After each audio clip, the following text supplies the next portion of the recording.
So who suffers from test anxiety? Well, the moment you mention something like the SATs or the LSATs or the MCATs, many people who've taken those kinds of exams, or exams like the law boards, they can recall how nervous they were, how frightened they were before they went into that exam. After all, there's a lot riding on these tests in terms of income and careers, etc., etc., etc. So it is a pressure-packed situation.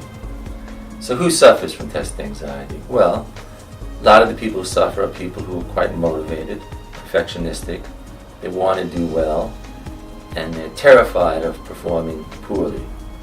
So it tends to be high achievers, actually, who suffer from test anxiety. People who want to do well, but get anxious about the idea of not doing well.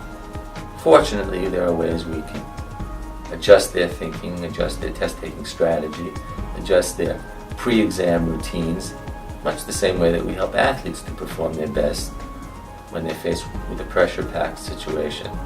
So, test anxiety can be quite widespread, by the way, and in fact we see it more, I see it more, with people preparing for licensure exams, graduate level exams, etc., etc., etc.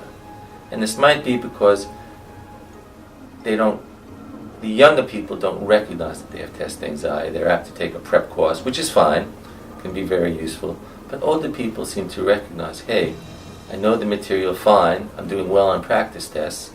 When the exam comes, I'm just too nervous to perform well. So that's a little bit about who might suffer from test anxiety.